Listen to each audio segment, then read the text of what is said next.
him to name that tune. What's the name of that song? Do you know the name of the song? No, it's a really good one, though. It is. What's the name of that song, Steve? Day by Day. Yeah, Day by Day. That's I right. knew it. How does that go? How does that go? It goes, I have to do it in my key. It goes Go like, ahead. day by day, day by day. From the Broadway musical Godspell. Yeah. That is Stephen Schwartz, the most famous musician you've never heard sing, and you're going to hear him sing today on our show. Good morning, everyone. I'm Bill Ritter, along with Carol Lynn, sitting in this morning on Good Morning America Sunday. Stephen Schwartz. Well, Willa left. We're just here.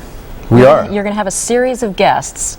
It's Guest exciting. hosts. They're all as exciting as you. And look at this. I'm surrounded. I'm the luckiest guy on television here. We have Gina Smith here, Lori Hibbert here. Gina Smith is going to talk about the bug. Digital danger. Like this? Yeah. Yes. Going to Took your line, didn't I? I heard zero. you say that earlier this morning. Is it real? This digital danger of the millennium We're bug? talking about the year 2000 problem, how all the Yeah. computers are going to go haywire after the turn of the century. What's the problem? Absolutely. The problem, actually, it's easy to fix. It's just that there are so many old computers out there with this problem. So you could, I mean, if you have a driver's license, an insurance policy, Medicare, if you take a plane or a bus, chances are this is going to affect you. It's And going to already be a big now, deal. aren't people getting credit cards now with the expiration date 00, and that's already causing some problems if you're going Right. Some shopping? of those credit cards aren't working because it says 00. It's like worth nothing. Hopefully you're going to give us some solutions a little later. Also, a story that has all the guys around here scratching their heads and wanting to talk. You get Lori this. Hibbert. You I do get get this. it. Lori Hibbert is actually wearing her story today. My little black dress. Yes, as legend has it, back in 1926, Coco Chanel, 4 days before she was going to preview her spring line, she broke up with her significant other and she was heartbroken. She went back to her tailors and she said, I want you to remake this entire line in black. And little did she know that one of the items that they remade became the little black dress, and it is a staple in women's wardrobe, has been for years and remains today. Who has one? Oh, yeah. Who has two? Who has three? Oh, who has I even five? see Lisa Salter over there on in the monitor. putting- We're not wait, gonna- She's putting her hand up too. Everybody has one. We'll talk about the history of it. And why men and women are so fascinated by it. Exactly. I can't get enough of it. That's why I have several in my, That's right. in my wardrobe. That's right. He likes what it does for his hips. All that coming up, but first we're going to start with this morning's news. Now we begin in California, where Carol Lynn just came back from. Yep. We're wringing her out because of all the rain Very wet. there. But this morning there is a break in the weather, a chance to clean up a little before the rain begins again. Here's ABC's Brian Rooney. The rivers are full, mud is in the streets, and the third wave of rain is on the way. But the storms so far have not been as severe as predicted, and breaks in the weather have given the rivers time to carry away the water between downpours. The other night we had the worst of it, and we kind of know where the water's going to come to, so we're prepared for it. But the ground is saturated, and in some places the loose soil of California gives way. In Guerneville, along the Russian River, a mudslide smashed 4 houses and threatens more. The street has become a rushing river, and neighbors worry that they too might lose their homes. That's our life, and that's like everything that we've ever gotten. Some streets have become navigable waterways, and that means some houses are underwater too. As many as 1,100 homes have been damaged or destroyed. Many people have been evacuated, and thousands of homes have gone without power. Some of the heaviest rain fell yesterday in the Santa Cruz area, where some people have boarded and sandbagged their homes against the threat of mudslides. We're just now getting cleaned up from the last time. If it keeps raining, we're in trouble. And as another storm gathers off the coast, it is expected to rain more. Brian Rooney, ABC News, Guerneville, California. In Nagano, Japan, on the second day of competition in the Winter Olympics, ice hockey and skating take center stage. This year, there are some fresh new faces in the rink. ABC's Lisa Salters is there. They are current and former college hockey stars from all over the country who never dreamed that the Olympics would one day have a place for them. I can't even fathom it, I don't think, until I'm actually there in the opening ceremony. Like all Olympians, these women have had to put their lives on hold. Off the ice, Gretchen Ulian resigned from her job as a school teacher. Sarah Teeting will wait until next year to resume her neurobiology studies at Harvard. Since 1990, women's ice hockey has become increasingly popular in the United States. Today, 83 high schools and 28 colleges compete. Still, the game is fighting for recognition, while these athletes fight old stereotypes. They look at you and they're like, you're a woman hockey player, you don't look like a woman hockey player. Do you have all your teeth? Like, where are your scars? And you're kind of like, what decade are you living in? Like, it's just not the way it is. These hockey players wear ponytails, nail polish, and diamond earrings. We're very much like women off the ice, and on the ice, we're athletes who compete. In Nagano, they will be competing against 5 other countries, including Canada, their arch rival. There are a few differences in men's and women's ice hockey, with one major exception. In the women's game, body checking isn't allowed. They allow us to play the body. It's a fine line between playing the body and checking. A very fine line. But unlike the men's game, it's hockey with finesse. When the Olympics are over, these women won't go back to pro teams and big money contracts. Instead, they'll return to their accounting firms, their classrooms, and paper routes. The Winter Games of '98 are likely to be their one shot at glory. And so far, the women of Team USA are taking advantage of their one shot. They are playing their very first game tonight here in Nagano against China, and they are up in the third period, 3-0 over the Chinese. As for the medal count so far, just 9 medals awarded so far. The Netherlands and Russia have a gold and a silver apiece. No medals yet for the U.S., but remember, we're just finishing up day 2 of competition. There's still plenty of Olympic activity left. All right, Carol, we'll keep back our to you. fingers crossed. Lisa, these women do look pretty tough out there, but are you also seeing some records getting broken, some Olympic records? We absolutely are. As you know, in addition to the women's ice hockey, snowboarding is a new sport this year for the Olympics, and it's a very popular sport in the United States, but unfortunately the 2 favorite Americans finished 6th and 17th, so kind of disappointing for them. But in men's speed skating, in the long distance, the 5,000 meters event, records are just being shattered. The previous world record was broken by 8 seconds, and if you know anything about speed skating, you know, of course, that is primarily because of this new revolutionary skate that they're using now, the clap skate. The days of Bonnie Blair and Dan Jansen's records, they were skating very fast back then. Right. But with these clap skates, these folks are practically flying on the ice. That's right, gives it that extra spring. All right, thanks a lot, Lisa Selters. We'll see you throughout the week. One of the founding members of the Beach Boys has died. Carl Wilson lost his battle with lung cancer at the age of 51. As ABC's Mike Von Fremd reports, Wilson was the driving force behind nearly 4 decades of surfing music.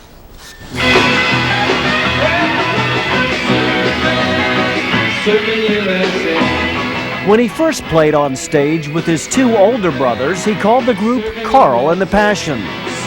Surfing is the only life, the only way for me now, surf. The name the Beach Boys would be far more successful. My name's Carl Wilson, and I play lead guitar and sing background, and I'm 17. When he was 17, the Beach Boys only knew 3 songs. In the early 60s, Carl was always the one in the middle, singing backup harmony. When brother Brian had a nervous breakdown, it was Carl who stepped into the spotlight to sing lead. Well, I feel so broken. I wanna go home. The Beach Boys struggled until Brian recovered. But in 1983, brother Dennis died in a diving accident. He loved his fans very much, and we all love him very much, and we'll miss him. Carl and the Beach Boys went on to be inducted into the Rock and Roll Hall of Fame. Carl reflected on the band's success. Music communicates a simple joy of being alive, and I think that no matter what the pastimes are in, you know, the mid-60s or the mid-80s, it still touches the human spirit. We'd like to thank each and every one of you for coming to see us tonight. Carl Wilson died in his Los Angeles neighborhood, 5 miles from the beach where it all began.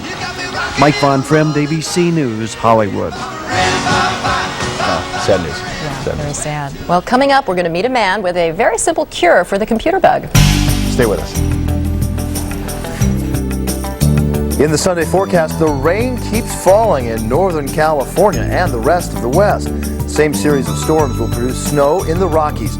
The rest of the country can expect some dry weather, although the Great Plains will be mostly cloudy. Temps will be in the 50s throughout most of the West Coast and the Southeast. Most of the northern half of the country will see the 40s and 50s. Only southern Texas will see temperatures as warm as the 70s. And Good Morning America Sunday will be right back after this.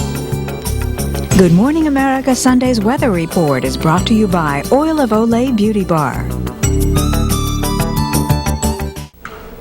Imagine if you couldn't get money out of your bank, or you couldn't make an airline reservation, or if your government check didn't arrive in the mail. Dire predictions of the so-called Computer 2000 bug. Well, R. Steve Fox has found a man who says he has a simple solution.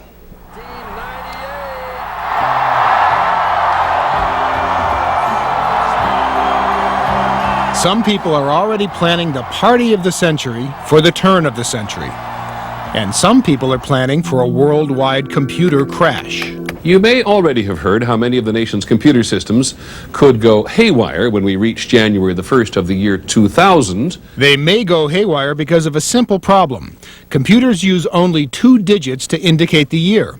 So 1999 is read as 99. 2000 is 00. When the millennium comes, many computers will read 2000 as 1900. Others will simply shut down.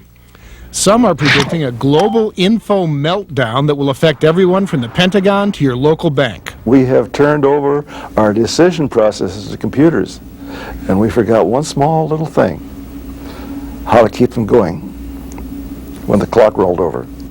But this 77-year-old from Dallas says he's got a solution, that the millennium bug can be squashed. Was it hard to figure this out for you? Very, very. Was it? Even though I had a basic knowledge of the machine that very few people still remember, it was still difficult. Bob Beamer knows a bit about computers. After all, he's been around them for 50 years. He wrote some of the first computer programs ever and warned about the millennium problem way back in 1979. Nobody paid attention, I'm afraid. They ignored it. They ignored it. Now, almost 20 years later, Beamer has come out of retirement to devise his solution.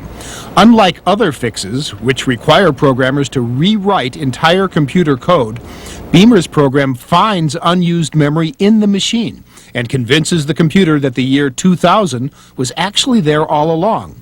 So now when it sees 00, the computer knows to read it as 2000, not 1900. It does trick the machine. And we don't need these hundreds of thousands of programmers trying to do in 2 years what it took 30 years to get it done originally. It is hard to explain Beamer's cyber solution to the technologically challenged, although he does gamely try to get the idea across using a simple set of wooden blocks to represent computer code. Now, I admit that this is a very difficult thing to understand, and if you really wanted to do it, let's throw them away. And you can try our website. Not everyone is convinced Beamer's solution will work, but some corporations, like Bell Atlantic, are taking it seriously and testing it out. We believe that the Beamer solution is both fast and it's cheap. What we're trying to determine now is how well will it work in our situation. Beamer is hoping this solution will build his bank account. He says his past inventions mainly built his reputation. The internet and the World Wide Web are at your fingertips because of his time-sharing concept. And you know that little escape key in the top left of your keyboard? That was my invention back in 1960. You can also thank Bob Beamer for that. I sometimes point to the escape key on a keyboard and say, "Will you give me a nickel for that key?" And he says, "Why should I?" And I said, "Because it'll be the first nickel I ever got for inventing it." Most computer whizzes nowadays tend to be pretty young. Yes, in their true. 20s. Oh, yeah. You are not. Far from it. Do you get a kick out of the fact that it took an old-timer like you to solve this problem? I surely do. Yeah? It has been so much fun. The fun part is thinking that I'm going to, like save the world or whatever you want to call it. That's fun. And if Beamer does end up helping to save the world, it may be just in the nick of time. This is Steve Fox for Good Morning America Sunday. We've asked our computer guru, Gina Smith, to join us to help us understand this problem. A lot of people say, to you I'm sure, hey, we can put a man on the Mir space station. Why can't we fix this problem? How difficult is it? Oh, it's easy. I mean, they just need to go into the programs and, you know, replace the 19 with the 20 or whatever, as Beamer says. The problem is the enormity of it. I mean, Bill, we were saying this in the break. If I were to say to you, hey, go replace every bolt in the Brooklyn Bridge, that's a manageable task. You could hire a crew to do that, find all the bolts, and actually remove them. Mm-hmm. But if I said, find every bridge in the world and replace every bolt in it, that's an enormous task. You don't even know where every bridge is, and that's the problem here. think if you took a poll, most of us would say, oh, they're going to solve the problem. You think it will solve the problem? We're going to see disasters. I think an enormous disaster could be in store. I mean, it could look really, really bad. I think millions of people stand to lose Medicare payments. As far as ATM and credit card machines, the IRS isn't going to be finished. You're taking your money out of the bank, I hear a rumor. True? I'm going to check with my bank before the turn of the century and make sure they are 2000 compliant. That's the buzzword to ask your bank. Okay, Gina, thanks a lot for joining us this morning. Coming up next, how could we ever live without it? We're talking about that classic in every woman's closet, the little black dress. We'll be right back. Good Morning America Sunday is brought to you by the U.S. Postal Service. In the world of fashion, fads come and go. Every year there's a new design or fabric or color that everybody simply must have, but Lori Hibbert has found the exception to the rule, and you're talking about something that is absolutely timeless. Absolutely timeless. It's a perennial in every woman's wardrobe, spring, summer, winter, fall. You know, a couple of months ago, I don't know if you know this, I covered Fashion Week in New York City for Good Morning America Sunday, and it was Bill Ritter, of all people, who pointed out that the industry, the fashion industry that is, makes its money by getting people to empty their closets and buy a new wardrobe every season. We all do it. But there is one thing that it never changes in fashion. Some are short, some are long, some are sexy, some are plain, but they're all known as the little black dress.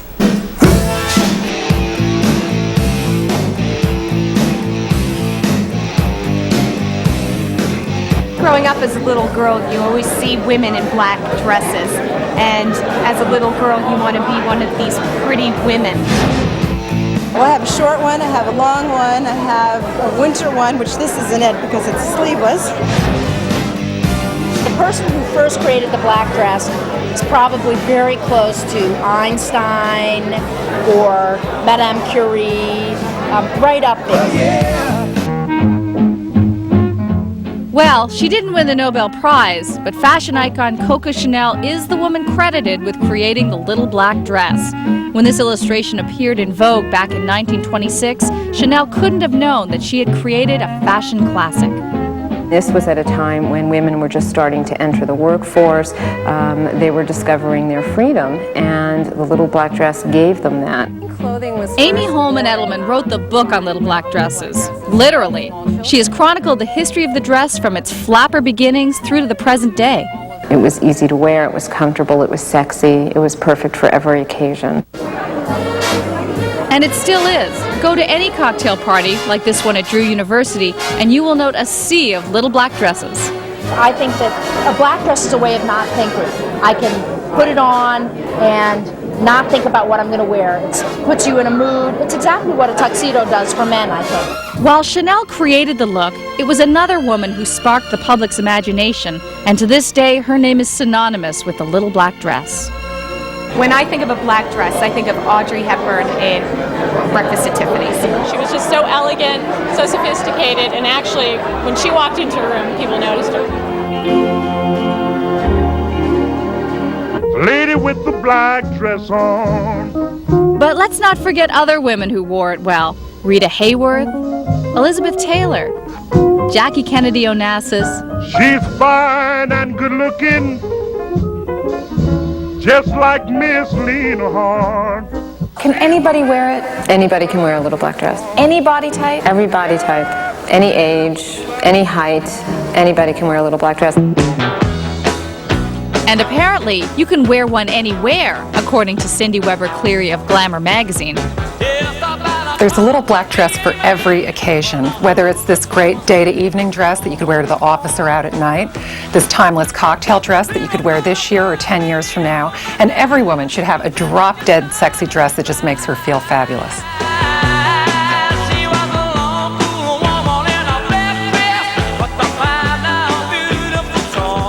Even fashion policeman Mr. Blackwell gives the little black dress the big green light. How important is a little black dress to any woman's wardrobe? Probably the most important piece of her wardrobe.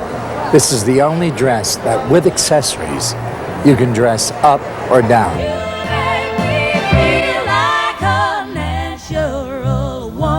Either way, it makes you feel like nothing else can.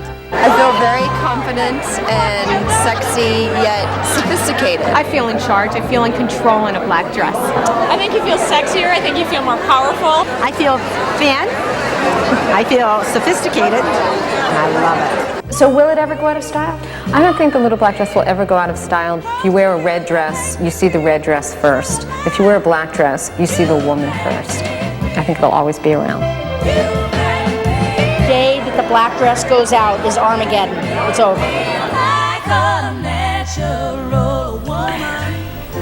A little It is extreme, over. but Oh, we all know how that feels. But Yeah. when you talk about Coco Chanel, who invented the little black dress, if you go out and buy a Chanel dress now, you're looking at $1,200 on up. Absolutely. But you know, I mean, I was in a panic because I do not own a little black dress that would be appropriate to wear on a Sunday morning news show. So I had to go out yesterday and find one. And I found this for $45. You're So kidding. you can pay as much or as little as you want for a little black dress. You really Great. can. I'm a good shopper though. So it's the color and the cut, but not necessarily the price. Exactly, exactly. And you must remember. Do you remember your first little black dress? Yeah. Do you really? Yeah, because I felt 10 pounds thinner. It was fabulous. Mine was this little, it was, my mother made it for me of all people. It was a strapless taffeta.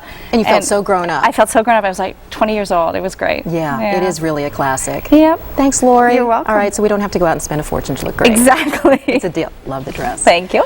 Coming up, a Broadway legend. We'll be right back. Lots of music ahead.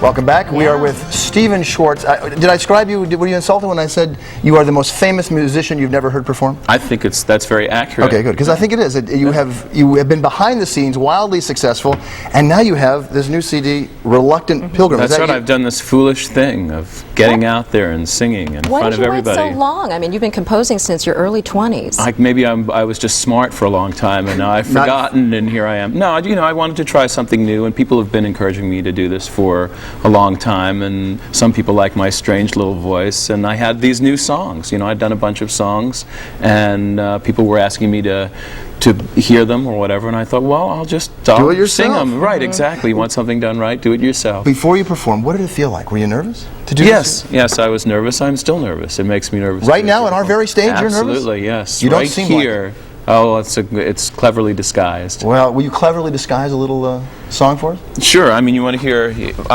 Let's hear you were saying some of the old stuff, right? Yeah. We get to name our tune? No, Okay, you you go want to ahead name? and do it. You go Okay. ahead and do it. Go ahead. Well, this is I did my Godspell thing, so this is the Pippin thing. This is the magic to do from Pippin, which I think some people remember. Maybe join us, leave your field to flower. Join us, leave your cheese to sour. Join us, come and waste an hour or two. I won't do the whole thing for you. Go ahead. Little Pippin this morning. How about Colors of the Wind? Colors of the Wind. Colors of the Wind. Pillars of the Wind would have been good, though, wouldn't it? Now, maybe I should have called it Pillars of the See, Wind. I always called it Pillars of the Wind because that's what I wanted. Now, this is Alan making music, just my lyrics. Just you think your you lyrics. own see, I can't remember them. You think you own whatever land you land on. The earth is just a dead thing you can claim. But I know every rock and tree and creature has a life, has a spirit, has a name, and so on. We have time for one more. Play us off the air. With, Let's see. What should I play you off the air with? Corner of the Sky? Corner of the Sky. We'll do. Do you remember what key all these things are in? Everything has its season. Everything has its time. Show me a reason.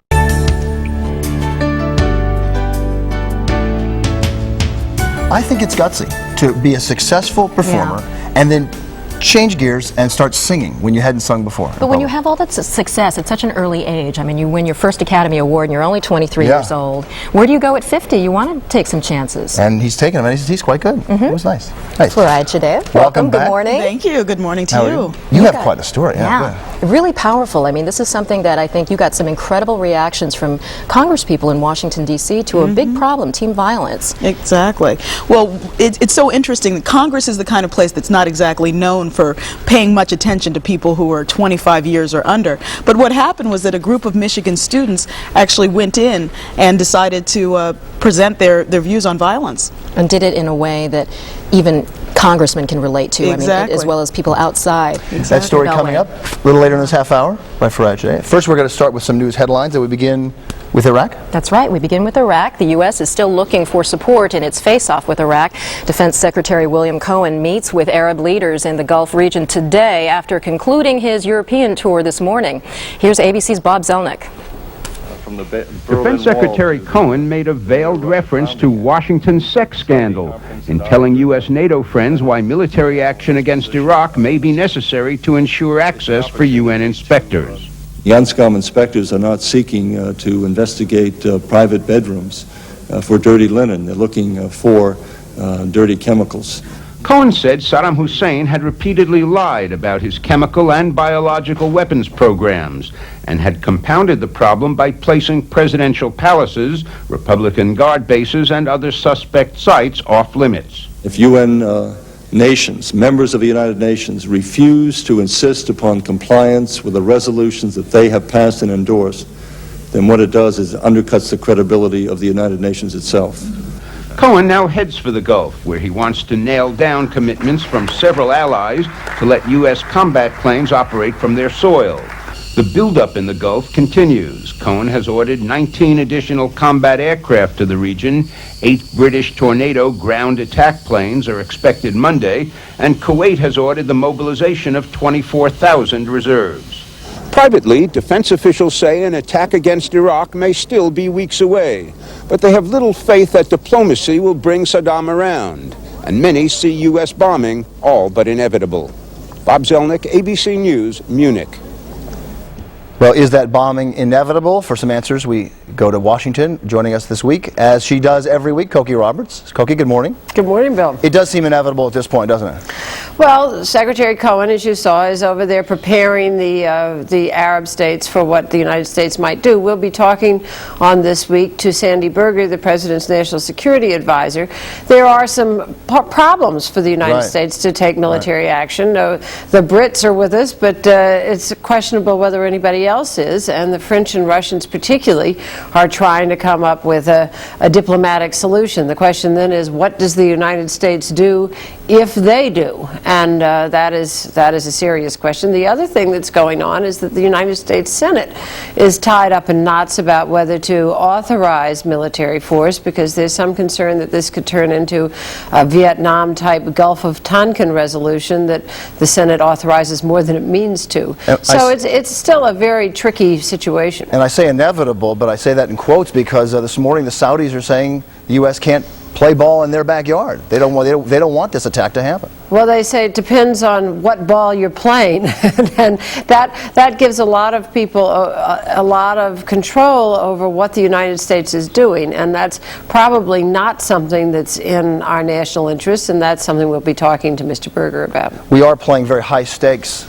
war games over there, if it gets to that, and yet all this is happening, Cokie, as we all know, amidst an amazing crisis always unfolding in Washington. It's still going on. Now the debate with the president's approval rating at 66%, now focusing on those leaks that are going on. What's going to happen with them? Well, the White House is focusing on the leaks that are going on, and the White House is doing it for obvious reasons. Not wanting to deal with the facts, they are attacking the fact finders, whether it be the prosecutor, the press, or the various witnesses in the case. But it's a tried and true strategy, and we will be talking to a couple of lawyers about that today and about the whole legal situation. Richard Benvenisti, who of course was a Watergate prosecutor, and Stuart Taylor, who's been following this from the beginning. And then the whole question of the politics, and you pointed out the president's high approval rating. What does that mean? What does that mean about the nation's morals? As it says, as majority of people say they don't believe the president, but they still give him a high approval rating. And we'll be talking to Bill Bennett, the conservative Republican who wrote the Book of Virtues, and to Bob Taraselli, the Democrat from New Jersey, who will be defending the president. And Bill Bennett, his brother, of course, one of the president's lawyers. I know. It must be interesting conversations in that household these days. I bet you they don't talk too much about it. It's generally a good idea to just kind of keep these things off family limits. Exactly. All right, Cokie Roberts, we'll see you a little later on This Week with Sam and Cokie. Thanks for joining us. Good, Bill. All right. That Lewinsky story. Now they're investigating the investigators, and it just keeps going and going. Leaks, leaks, leaks. Leaks. Well, it makes it interesting, though. Coming up next, a troupe of young people who hope the play's the thing to catch the conscience of Congress.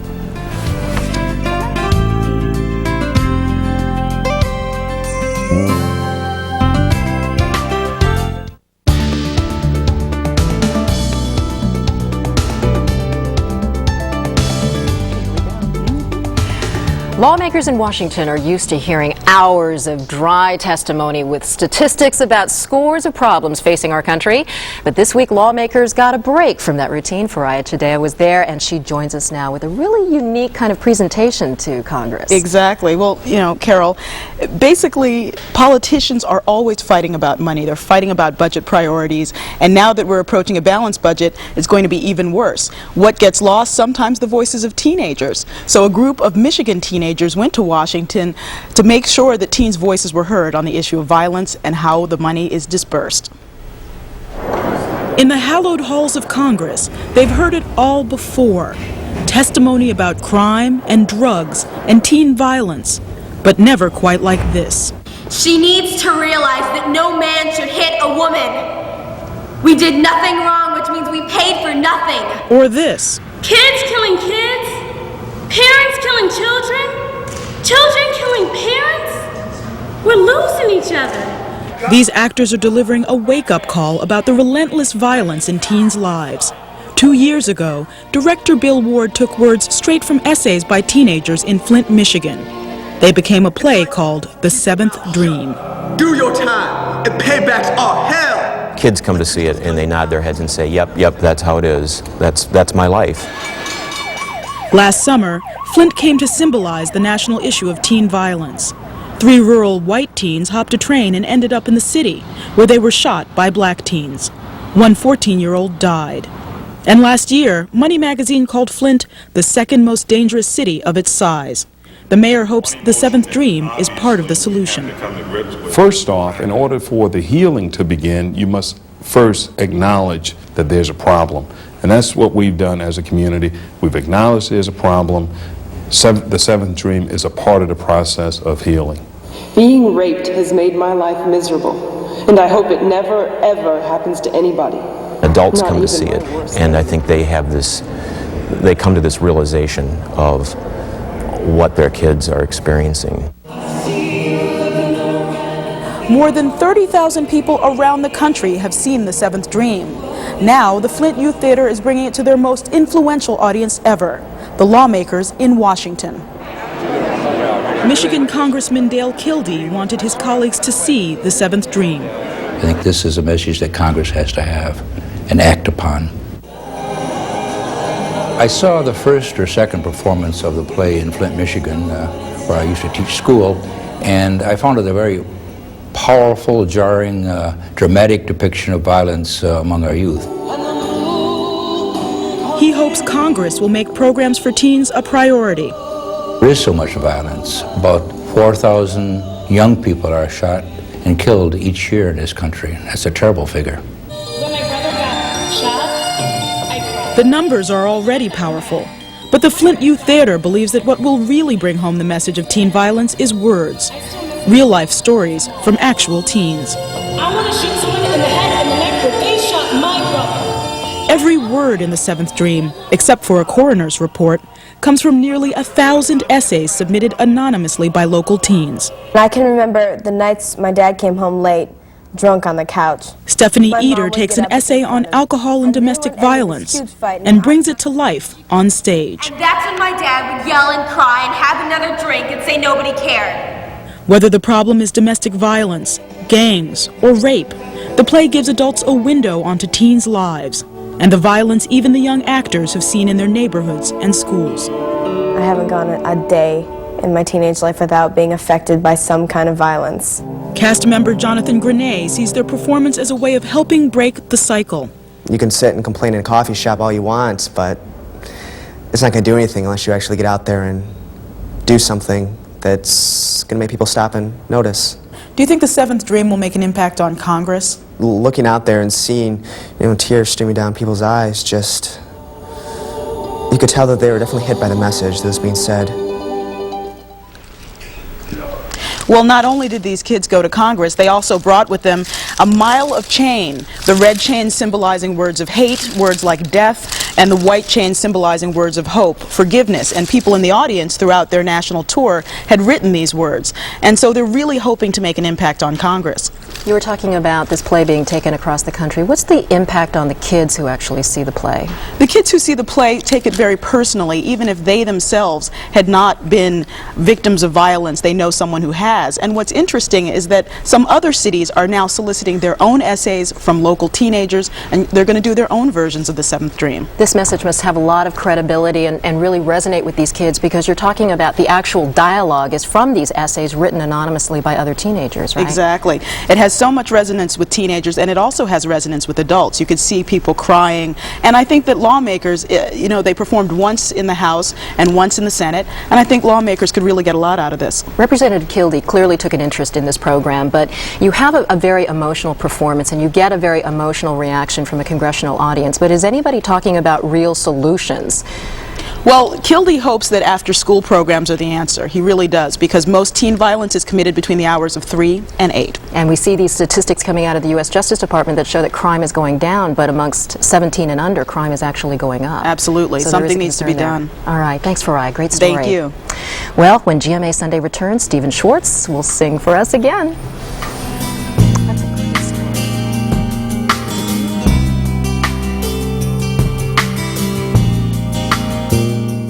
Good Morning America. It's your news wake-up call in the morning. The latest from across the globe. Charlie Gibson, Lisa McCree, Kevin Newman. And this week, GMA takes a closer look at why and how we love, sex, etc. on Good Morning America.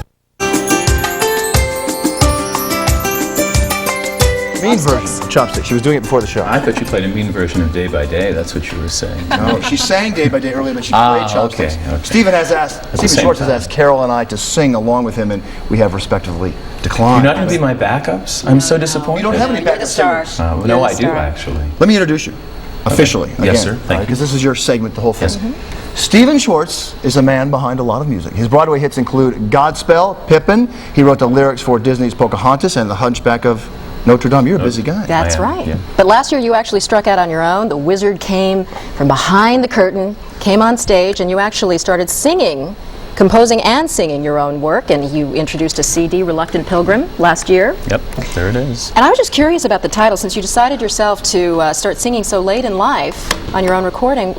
Why is a pilgrim reluctant? Well, that's what it's about, because the CD and my feelings about it are about taking a risk, even if you're a little afraid to do it. And the title actually comes from a lyric which says, "Time to sail, reluctant pilgrim, your fear is all you've got to lose." Beautiful. Well, Pilgrim, sing us into the next segment. What are you going to sing for us? I'm going to sing a song from the CD, a new song called Crowded Island, about looking for love in Manhattan and other places. People have been known to do that. Occasionally. Okay, yeah. Stephen And Schwartz. succeed. Thank you.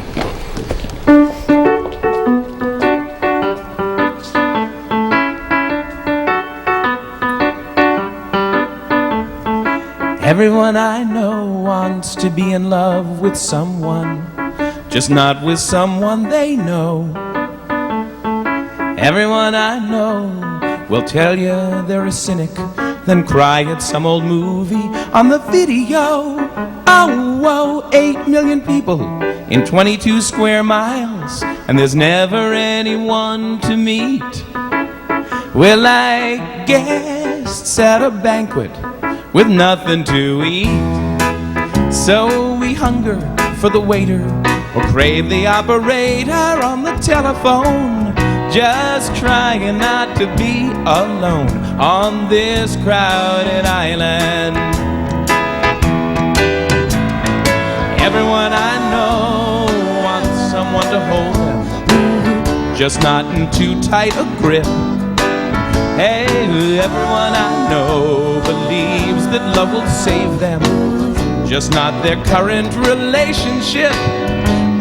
Oh, over a beer or stoli, my friends pour out their tales of woe, how they can't get a lover to stay or to go. We're all closet romantics, the soundtrack in our head full of saxophone, just trying not to to be alone on this crowded island.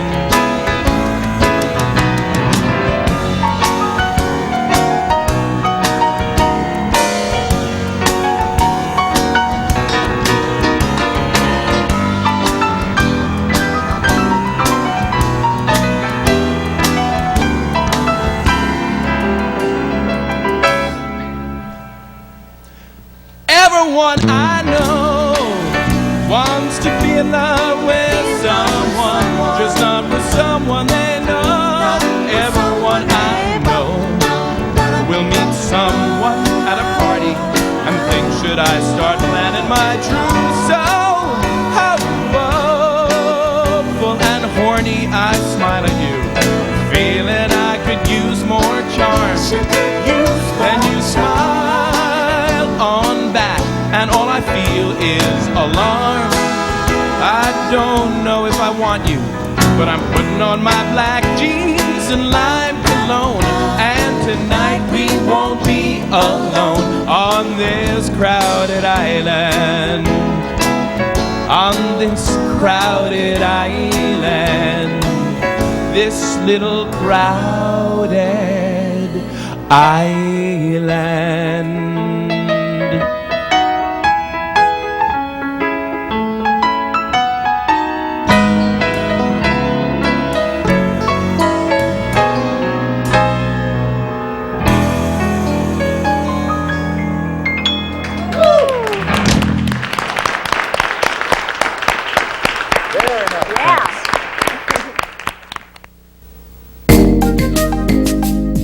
Good Morning America Sunday is brought to you by MCI. Stephen Schwartz, I don't know why you waited so long. Thank you. To sing. I mean, that was fantastic. Yeah. What do you think? He was very good. Yeah, clap it up, guys. Thank you very much. Oh, that was excellent. You got a career ahead of you. I hope so. Everybody should just run right out and buy the CD, and what can I tell you? 20 years from now, I'll have you back, and you'll say, didn't you used to write those songs for Broadway plays? All right, let's do a couple program notes before we get back to our house party here. Later this morning on This Week with Sam and Cokie, the latest on the troubles facing President Clinton. Then on World News Sunday, Peggy Waymire looks at the reaction in America's churches to the crisis in the White House. And here's Lisa McCree with a look at what's going on Good Morning America tomorrow. This week on Good Morning America, don't miss our series Love, Sex, Etc., taking a candid look at intimacy in the 90s. Also, live coverage of the Oscar nominations, Sharon Stone, Antonio Sabato, this week on Good Morning America. She didn't tell you the best part, though. What's that? Sex toys. Sex toys on Good Morning America. Good Morning America at this very set? Did you hear the story? No. Oh, but you know about it. I know, yes. And you know who not did the first-hand experience, no. No, of course not. Didn't have time to do the research. I was traveling. Stephen Schwartz said something during the commercial break that might be a good thing to mine here. You said whenever you turn on the television and there's a Monica Lewinsky story on, I turn it off. You turn it off. I'm Why? sick of it. Is there anything you want to know at this point that would make you stop there's absolutely nothing I want to know, and frankly, I don't think it has anything to do with what the business of running the country is. I know you don't want to know about a singer's political views, but that's the truth. No, but I really don't care you about reflect the public. I mean, don't people want to know if their president lied to them, if he's having sex in the Oval Office? I couldn't care less about his sex life. If the economy I do think were he bad, should not have. would you care? No, I could not. I think all presidents traditionally have had a little side hanky-panky. We know this from history. I don't understand why this matters. It has nothing to do with running the country. Taxi drivers I've taken in New York all agree with you. They bring it up. Why do we care what the president does in the Oval Office? But people watch. I mean, they all say that. I say, I don't want to get into it. They don't all sound like that, but they all say that. No, but they say that. They all say that, and very sincere. They say the economy's doing well. That's all we care about. We don't care. We, the media, though, are still rewarded by our coverage. I mean, the record ratings, the ratings are higher. We're in a sweeps period, so people are just going to reach for what's worked in the last couple of weeks. Yes and no. I mean, I don't know if you've been out doing a stand-up lately about the Clinton story, but I went out a couple of weeks ago just to do a little something at a newsstand, and I was verbally assaulted by about 35 people on the street. It's you, media, who's perpetuating this story. Leave Clinton alone. You, Lori Hibbert, that little black dress. The little black dress story. There's a little bit of, people are very hostile. They're upset. Go ahead, Frank. There's a little bit of hypocrisy in the public. It's like the OJ case. It's like, I'm so sick of it. Where's my newspaper? You know what I mean? But it's true. We did a thing on World News Now. We said, send us email and let us know what you think about the Clinton thing. We were looking for comments, and I would say we got about 800 emails. 95% of them were, we don't care. We don't want to hear about it. We could talk about this forever, but you know what? We got to go. Thanks for joining us, everybody. everybody. Stephen, nice meeting you. Thank you. Had a Good good luck time. to you. Thanks for spending your week. Thanks for being with us. Have a Good Morning America Sunday has been a presentation of ABC News. More Americans get their news from ABC News than from any other source. ABC News, now always on.